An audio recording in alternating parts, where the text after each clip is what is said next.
ठीक है, चलो कार के बारे में बात करते हैं। ये एक कमाल की मशीन है ना? आप इसमें बैठते हैं, चाबी घुमाते हैं और अचानक आप दूध का पैकेट लेने दुकान तक पहुंच जाते हैं, या शायद किसी बड़ी यात्रा पर निकल जाते हैं। लेकिन क्या आपने कभी सोचा है कि असल में क्या हो रहा है? ये जादू नहीं है, हालांकि कभी कभी ऐसा ही लगता है। अपनी कार की बेसिक बातें समझना बहुत काम का है। ये आपको बताता है कि कब कुछ गड़बड़ हो सकती है, और ये आपको एक बेहतर ड्राइवर बनाता है। ये वैसा ही है जैसे आपको पता हो कि आपकी केतली पानी कैसे उबालती है।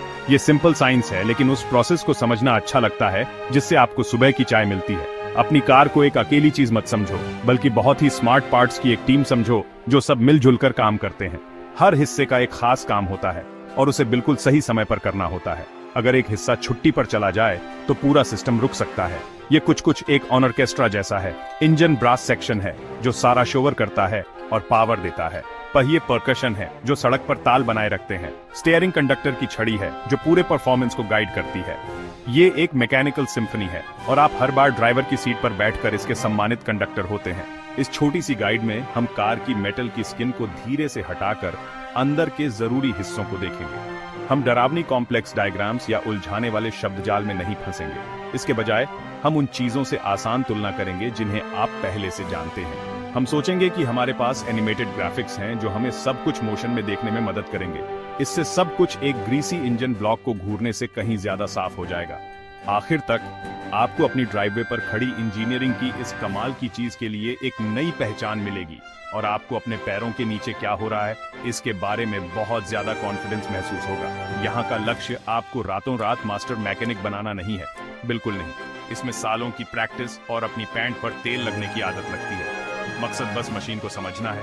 बूम के पीछे का क्यों जानना बहुत सशक्त बना सकता है। ये आपको एक ज्यादा जानकारी वाला मालिक और एक स्मार्ट ड्राइवर बनाता है। तो एक कप चाय ले लो, आराम से बैठो और चलो हम अपनी विनम्र फिर भी शानदार ऑटोमोबाइल के अंदरूनी काम की एक छोटी सी यात्रा शुरू करते हैं। चलो बोनट खोलते हैं और देखते हैं कि ये सब क्या है। क्या हम ऐसा करें? सभा से पहले इंजन। ये इस शो का असली स्टार है, वो पावर हाउस जो बाकी सब कुछ मुमकिन बनाता है। अगर कार एक जिंदा चीज होती तो इंजन उसका दिल होता। ये बोनट के नीचे बैठा रहता है, धैर्य से इंतजार करता है कि उसे कब जिंदा किया जाए। इसका मुख्य काम पावर या ऊम्फ बनाना है, जिसकी जरूरत पहियों को घुमाने के लिए होती है। ये फ्यूल जलाकर ऐसा करता है। इसे ऐसे समझो जैसे ये बहुत बहुत तेज और कंट्रोल की हुई छोटी छोटी धमाकों की एक सीरीज है। ये धमाके इंजन के अंदर के हिस्सों को ऊपर नीचे धकेलते हैं, और यही हलचल है जो मोशन की पूरी प्रक्रिया शुरू करती है। ये एक शोरगुल वाली व्यस्त जगह है, इंजन बे। तो इसे अपनी एनर्जी कैसे मिलती है? फ्यूल से, जाहिर है। यहीं पर फ्यूल सिस्टम काम आता है। आपकी कार में एक फ्यूल टैंक होता है, आमतौर पर पीछे की तरफ, जो कार के पेट जैसा होता है। जब आप स्टेशन पर पेट्रोल या डीजल डालते हैं तो आप इस टैंक को भर रहे होते हैं। फिर एक फ्यूल पंप इस लिक्विड एनर्जी को पाइपों की एक सीरीज के जरिए इंजन तक भेजता है। ये कुछ एक ड्रिंकिंग स्ट्रॉ जैसा है जो टैंक से फ्यूल खींचता है और उसे ठीक वहीं पहुंचाता है जहां उसे जाना है। ये सिस्टम सुनिश्चित करता है कि इंजन को उसके खाने की एक स्थिर, लगातार सप्लाई मिलती रहे, ताकि वो आपके लिए कड़ी मेहनत करता रहे। इंजन के अंदर सिलेंडर और पिस्टन होते हैं। एक बाइसिकल पंप की कल्पना करें। जैसे ही आप हैंडल को नीचे धकेलते हैं, आप अंदर की हवा को कंप्रेस करते हैं। कार का पिस्टन भी इसी तरह काम करता है, लेकिन इसे आप नहीं धकेलते, बल्कि फ्यूल और हवा के मिश्रण का एक छोटा शक्तिशाली धमाका इसे जबरदस्त ताकत से नीचे धकेलता है।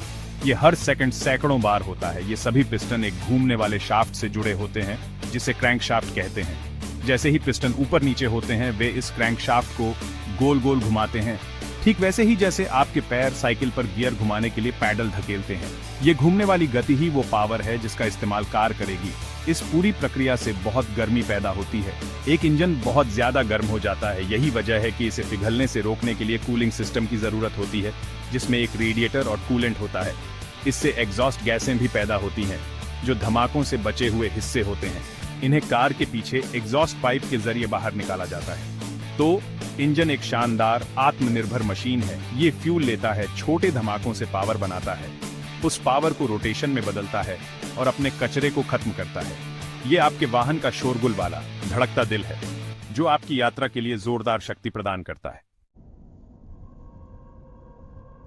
अब जब इंजन इतनी बढ़िया स्पिनिंग पावर बना रहा है, तो हमें इसे सड़क तक पहुंचाने का एक तरीका चाहिए। ये काम पहियों का है। पहिए कार के पैर होते हैं। वे वाहन का एकमात्र हिस्सा हैं जो वास्तव में जमीन को छूते हैं, इसलिए वे बहुत महत्वपूर्ण हैं। इंजन से स्पिनिंग पावर पहियों तक शाफ्ट और गियर की एक श्रृंखला के माध्यम से भेजी जाती है, जिसे ट्रांसमिशन और ड्राइवर ट्रेन कहा जाता है। आपको अभी उन हिस्सों के बारे में ज्यादा चिंता करने की जरूरत नहीं है। बस एक लंबी रॉड की कल्पना करें जो इंजन के स्पिनिंग क्रैंकशाफ्ट को पहियों से जोड़ती है, जिससे वे घूमते हैं। जब पहिए घूमते हैं तो वे सड़क को पकड़ते हैं और कार को आगे धकेलते हैं। हालांकि पहिए सिर्फ आगे और पीछे नहीं जाते, उन्हें बाएं और दाएं भी मुड़ना पड़ता है। यहीं पर स्टीयरिंग सिस्टम काम आता है। जब आप ड्राइवर की सीट पर बैठते हैं तो आपके सामने एक स्टीयरिंग व्हील होता है। यह कार को चलाने के लिए आपका प्राथमिक नियंत्रण है। जब आप इसे मोड़ते हैं तो आप अपनी ताकत से सीधे पहियों को नहीं घुमा रहे होते हैं, वह बहुत थका देने वाला होगा। इसके बजाय स्टीयरिंग व्हील को मोड़ने से रॉड और गियर की एक प्रणाली सक्रिय होती है जो सामने के पहियों से जुड़ी होती है। यह प्रणाली अक्सर पावर सहायता के साथ सामने के पहियों को घुमाना और कार की दिशा बदलना बहुत आसान बनाती है। इसे बोट के पतवार की तरह समझें। बोट के पीछे के हिस्से में टिलर या पहिया का एक छोटा सा मूवमेंट बड़े पतवार को हिलाता है, जिससे पूरे जहाज की दिशा बदल जाती है। आपकी कार का स्टीयरिंग भी इसी सिद्धांत पर काम करता है। आपकी तरफ से एक छोटा, आसान इनपुट पहियों की दिशा में एक सटीक बदलाव लाता है। जब आप स्टीयरिंग व्हील को बाईं ओर मोड़ते हैं तो सामने के पहिए बाईं ओर घूमते हैं और कार उसका अनुसरण करती है। यह आपको कोनों से गुजरने, लेन बदलने और अपनी पसंदीदा बिस्कुट की दुकान के बाहर बड़े करीने से पार्क करने की सुविधा देता है। यह एक चतुर प्रणाली है जो आपके प्रयास को कई गुना बढ़ा देती है। पहिए खुद भी सस्पेंशन सिस्टम के माध्यम से कार की बॉडी से जुड़े होते हैं। इसमें स्प्रिंग और शॉक एब्जॉर्बर होते हैं। सस्पेंशन ही है जो आपको एक आरामदायक सवारी देता है। यह पहियों को सड़क पर धक्कों को सोखने के लिए स्वतंत्र रूप से ऊपर और नीचे जाने की अनुमति देता है, ताकि आपको हर एक गड्ढे का एहसास न हो। यह आपके जूतों में स्प्रिंग होने जैसा है।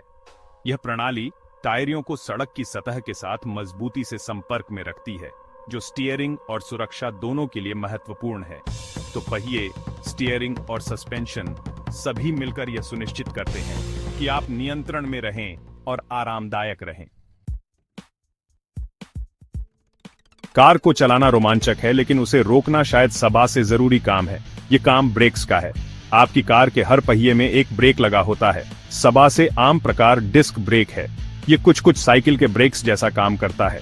जब आप साइकिल पर ब्रेक लीवर दबाते हैं तो रबर पैड पहिए के रिम पर कस जाते हैं और घर्षण आपको धीमा कर देता है। एक कार में जब आप अपने पैर से ब्रेक पैडल दबाते हैं तो आप एक हाइड्रोलिक सिस्टम को सक्रिय कर रहे होते हैं। यह सिस्टम एक खास तरल पदार्थ का इस्तेमाल करता है ताकि शक्तिशाली पैड एक चमकदार धातु की डिस्क के खिलाफ धकेल सकें, जो पहिए के साथ घूमती है। यह क्लैंपिंग क्रिया बहुत अधिक घर्षण पैदा करती है। घर्षण वह बल है जो गति का विरोध करता है जब दो सतहें एक दूसरे से रगड़ती हैं। इस मामले में डिस्क के खिलाफ रगड़ने वाले ब्रेक पैड कार की गतिज ऊर्जा को ताप ऊर्जा में बदल देते हैं। यही पहिए को धीमा करता है और बदले में कार को धीमा करता है। आप जितना ज्यादा ब्रेक पैडल दबाते हैं, पैड डिस्क को उतना ही कसकर दबाते हैं और आप उतनी ही तेजी से रुकते हैं। यह एक बहुत ही प्रभावी सिस्टम है, जो अच्छा है क्योंकि कैरें काफी भारी होती हैं। उन्हें सुरक्षित रूप से रोकने के लिए आपको बहुत ज्यादा बल की जरूरत होती है, खासकर तेज गति से। तो अब हमारे पास सभी मुख्य खिलाड़ी हैं। आइए देखें कि वे एक सामान्य यात्रा पर एक टीम के रूप में कैसे काम करते हैं। आप कार में बैठते हैं और चाबी घुमाते हैं। इंजन गरजता हुआ चालू होता है। उसके पिस्टन ऊपर नीचे उड़ते हैं, क्रैंकशाफ्ट को घुमाते हैं। आप एक्सेलरेटर पैडल दबाते हैं, जो ईंधन सिस्टम को इंजन में ज्यादा ईंधन भेजने के लिए कहता है। इंजन तेजी से घूमता है। यह घूमने वाली शक्ति ट्रांसमिशन के माध्यम से पहियों तक भेजी जाती है। पहिए घूमने लगते हैं, उनके रबर के टायर सड़क को पकड़ते हैं और कार आगे बढ़ने लगती है। ये घटनाओं का एक पूरी तरह से समन्वित अनुक्रम है। जैसे ही आप सड़क पर गाड़ी चलाते हैं, आप कार को चलाने के लिए स्टीयरिंग व्हील का इस्तेमाल करते हैं। मोड़ों पर जाने के लिए सामने के पहियों को बाएं या दाएं घुमाते हैं। सस्पेंशन लगातार काम कर रहा है, आपकी सवारी को सहज रखने और टायरों को सड़क पर बनाए रखने के लिए झटकों को सोख रहा है। फिर आपको आगे एक लाल बत्ती दिखती है। आप एक्सेलरेटर से पैर हटाते हैं और ब्रेक पैडल दबाते हैं। हाइड्रोलिक सिस्टम तुरंत ब्रेक पैड को चारों पहियों पर घूमने वाली डिस्क के खिलाफ धकेलता है। घर्षण पहियों को रोक देता है और कार सुरक्षित नियंत्रित तरीके से रुक जाती है। सभी हिस्सों ने अपना काम पूरी तरह से किया है।